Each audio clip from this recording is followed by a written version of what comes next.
Here's what's happening now. Plenty of rain out there and even some lightning strikes to go along with it. See how long this is going to go on. Paula? Hey, Ben, I hope that lightning doesn't strike here because we've got a long line.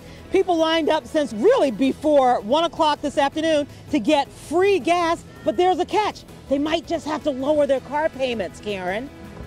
All right, we're looking forward to that. Thank you, Paula. Also, first at 4, a confession with a twist. Why the man accused of killing Chelsea Bruck told police he actually tried to save her life. And change denied. Pope Francis makes new comments on the chances of women becoming priests. Those stories and more, first at 4. Live from downtown Detroit. Local 4 News First at 4 starts now. Good afternoon. First at 4, the Chelsea Bruck murder case. The man accused of killing Bruck and then dumping her body in the woods of Monroe County was back in court today. During the hearing, the lead detective testified saying DNA evidence linked Daniel Clay to Bruck's death. Investigators say after he was arrested, Clay admitted to having sex with Bruck and claims she asked him to choke her. Clay told police at one point she stopped breathing and he tried CPR, but it didn't help. Investigators also say shortly after he confessed to being involved in her death, he asked to make several phone calls to family and friends. He made several, and he began talking about that he was at the jail for what happened to Chelsea Bruck, and he told people he was sorry and he'd be going away for a while. Clay is also charged in a separate home invasion and sexual assault. Moving now to Ypsilanti, students and professors protest racist graffiti found around the campus of Eastern Michigan University. The peaceful demonstrations went into the afternoon as students demanded answers and action. Police are still searching for those responsible and are offering up to $10,000 in reward money.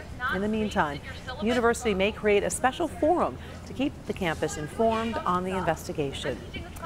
In Westland, a Big B Coffee put on a fundraiser today to help support the family of a 10-year-old boy who died over the weekend. Gage Carter was hit by a car while chasing his dog Sunday night. Today, Big B Coffee held that fundraiser, donating 50% of all sales from its Westland store from 5 a.m. to noon to the Carter family to help pay for funeral costs. The owner says he doesn't personally know the Carter's family, but just wanted to help. And it is beginning to look a lot like Christmas here in downtown Detroit, especially at Detroit's Campus Martius. This 10,000-pound Norway spruce arrived today and is the city's official holiday tree. Now that the tree has arrived, will be wrapped with more than 19,000 LED lights. The official tree lighting ceremony is set for November 18th. Oh, the same night as Hobnoble Gobble. My good friend Ben Daly will be hosting that with me. That's right. Right around the corner. Me, you, and Flo Rida are going to be out at Ford Field. Can't wait for that to happen, but it does not feel like we're heading into the holidays. We've got thunderstorms out there right now. You can see quite a bit of lightning strikes in a pretty decent thunderstorm that rolled through the southern end of our north zone. This is north of M59, and even though that's weakened a little bit, there are fewer lightning strikes out there. Still some embedded heavy rain, and you can see still are some lightning strikes showing up from Richmond back up towards Romeo. This is all heading out over Lake Huron. There's more to go, even though the southern end of the area is generally dry right now. Just a few scattered light sprinkles. There's another round that's going to come through before the sun goes down. That's just on the Lake Michigan shoreline right now. But I think between 6 and midnight, we're going to be mainly dry. We'll be between our main rounds of rain. Temperatures falling from the mid-60s to the upper 50s, and we'll get wet again after midnight. We'll look at your 4-zone forecast to see how much rain will pick up in just a few minutes. Karen? All right, thank you, Ben. The words gas giveaway stir up a lot of excitement, and people are lining up right now for a $10,000 offer. But today's promotion comes with a serious offer that could help people actually lower car payments and boost family budgets. Paula Tutman is live in Highland Park right now. All right, Paula, what is going on here? You know, this is a great way to get the message out because a lot of people, they get cars, they don't really pay attention to the interest rates. All they want is the vehicle, and they get into these really, really high interest rates. And so a local credit union is doing this gas giveaway. And so we've got cars. They have been lined up. Take a look at this. So we're in Highland Park. We're at Woodward and just a little bit north of Colorado at the BP. Cars are lined all the way back. You can see really more than a mile. They're going to be giving away $10,000 worth of cash, or rather worth of gasoline. But here's something else they're going to get. they're going to get this. And this is what really makes the difference. Pop quiz, fast. What's the interest rate you're paying on your car loan? I don't know. I really don't. Fact of the matter is, relatively few people pay attention to the interest rate once they get the car. Ashley Ward is excited to take delivery of her shiny new black Dodge Charger next week. Not so excited about the interest rate she'll be paying, however. Probably not the best deal, but the best deal that I've been given. Hank Hubbard is the president of One Detroit Credit Union and last year launched a program to cut car loan interest rates. The program is called Refi My Ride. What we're doing is taking people's car loans from other lenders and cutting the rate in half. So how can One Detroit Credit Union do what big banks and car dealerships can't? As a credit union, we're a nonprofit and we're a community development credit union. So our real focus is trying to improve people's financial lives. There is no fee to refi your ride. You do have to be willing to have an account with One Detroit Credit Union, and you do have to qualify for the loan. But even if you've struggled with credit and have a less than ideal credit rating, it is actually possible to cut your interest rate by half. This is an example of our average deal, right? The loan amount is $18,500. The interest rate is 15%. So the car payment would be $440. Cut that interest rate in half, and magically, the monthly payment goes down to $370. That particular deal would save you about $4,000 over the life of the loan. That means you paid $4,000 less for your ride by refining your ride. So I want you to see what's going on right here, because this is really face-to-face contact with potential customers. So they're letting them know that they can refinance their vehicle. Now, each car is only going to get about $20 worth of gas. They've got bank managers and tellers actually out here pumping the gas. But the savings can be much, much more if you actually buy into the idea that you can refinance with this credit union and lower your payments, Karen. So it really is kind of, you could call it a gimmick, but it really is just kind of a nice thing. People are in a good mood. It seems to be very, very organized. They're just starting to get their car mojo going. But a lot of people have really turned out, and they're going to keep going until they give away $10,000 worth of gasoline, or petrol, as they say in Canada. It is a creative way to get that news out, and you are right, Paula. Everybody does appreciate something free. Thank you so much. Well, police are still trying to figure out what provoked a man to open fire, shooting and killing 2 police officers in Iowa. Kimberly Gill joins us now from the newsroom. So, Kimberly, what have we learned about the suspect? Karen, good afternoon to you. A law enforcement official tells NBC News the man being held in the ambush-style attacks had a history of problems and mental health issues and was in dire straits. This is the accused shooter. He's 46-year-old Scott Michael Green. Police say 3 weeks ago he was removed from a high school football game because he displayed a Confederate flag during the national anthem. Investigators say he posted a video of the incident online and told the officers who removed him from the game that his constitutional rights were being violated. He's currently hospitalized and in police custody. Meanwhile, the Des Moines Police Department mourns the loss of 2 of its own officers. These were our friends. They are our co-workers.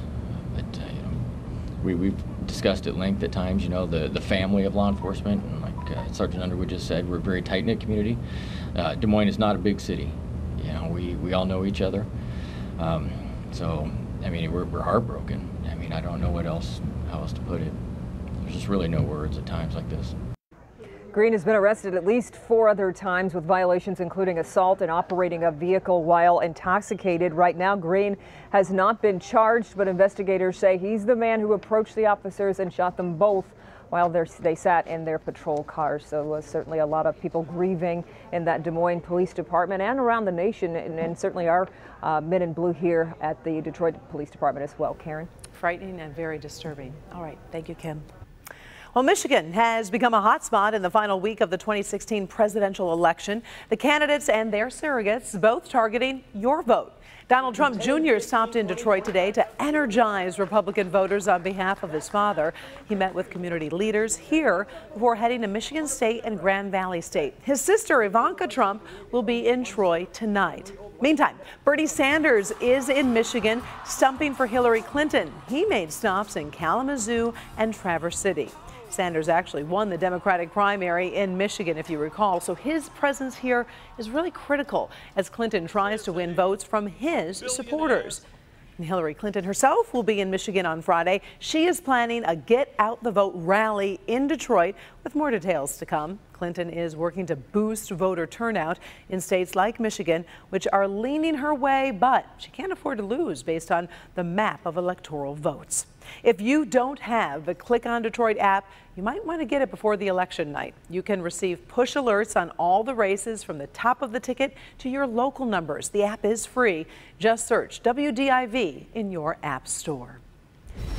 First at 4, we're on top of stories making headlines all around the world. We start in Nicaragua, where the First Lady could become vice president in the next election. Critics are worried a new dynasty could be forming in that Central American country. In August, President Daniel Ortega chose his wife as his running mate as he runs for a third term. First Lady Rosario Murillo is already very popular with supporters of the leftist government. Critics call it a blatant move to boost the couple's power. The election is this Sunday. From the Vatican, Pope Francis has ruled out women priests. The pontiff says the, quote, final word on that issue was delivered by St. John Paul II. The former pope, now saint, issued his proclamation back in 1994. Pope Francis has won many fans by seeming more liberal on some issues than his predecessors, but he was pretty emphatic on the issue of ordaining women, saying he doesn't see any changes coming. Ahead, first at 4, an unusual burglary at a local jewelry store. The surveillance photos that could help catch a criminal. Also ahead, a joyride on Facebook Live, but this guy will probably regret his post for a long, long time. Dr. McGeorge. Well, Karen, a poor night's sleep could show up on the scale. See exactly how much a lack of shut-eye really affects your diet. That's next. You've never seen. Coming up all new on Local 4 News at 5 and 6. It's certainly not the wake-up call one Detroit man was expecting this morning, but it's one he and his 91-year-old mother got. And now they need help cleaning up. Again, I thought at first it was a dream. So what caused part of this house to come crumbling down? The story on Local 4. All right, thank you, Lauren. And good health. New evidence that how you sleep could actually affect how much you weigh. Dr. Frank McGeorge is here. And this isn't too surprising. Not necessarily. You know, when you're tired, obviously, your willpower goes out the window, your hormones change as well. In fact, a new British study finds sleep-deprived people consumed, on average, 385 extra calories a day. They also tended to eat more fat and less protein. Now, while one night of overeating isn't a big deal, people who regularly don't get enough sleep, well, they could obviously be at risk of significant weight gain because it's happening over more days. All right, another story that caught your eye, and we were talking in the commercial break about this. Scent-free spaces. People are actually trying to find those because scents can sometimes bother, irritate. Exactly. You know, there's a lot of debate about the value of a scent, and it so happens a new survey finds that more than 20% of people actually leave a business if they smell a lot of strong scents in the air, including air fresheners and scented products. And that's because nearly 35% of people report suffering health problems when they're exposed to those fragrances, and that includes breathing problems, headaches, sneezing, and rashes. And more than half of those surveyed would prefer fragrance-free workplaces, healthcare facilities, hotels, and airplanes. And what's interesting is that experts say the trend is actually in the opposite direction, with more companies trying to scent brand their spaces with those signature scents. But clearly that may be missing the mark ultimately, although I think people generally like new car scent.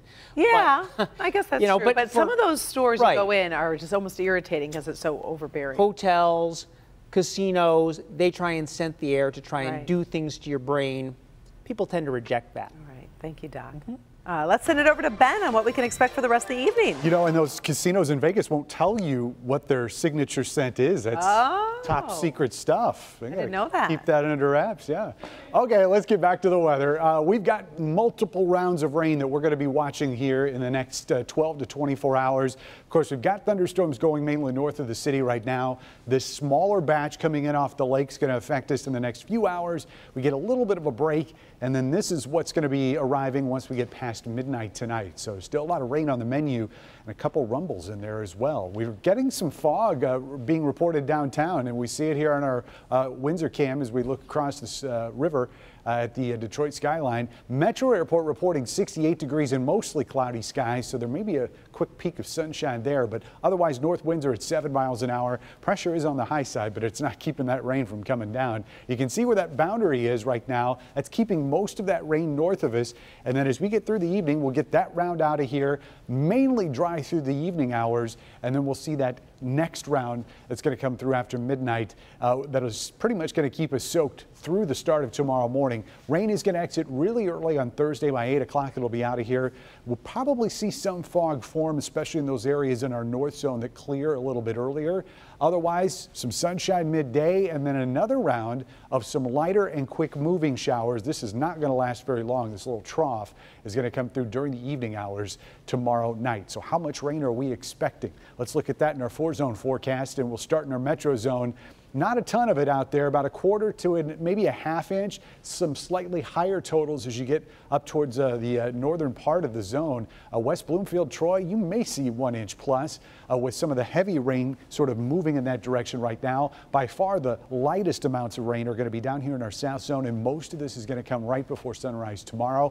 Just about 1/10 to 2/10 of an inch is what we're expecting there. Higher totals in our west zone, especially as you work your way north. Those numbers going from about a 1/4 inch in Manchester to maybe as much as an inch up in Flint by the time all this rain is said and done. And there will be stripes of some higher totals here across the north zone. You are going to get most of it by far.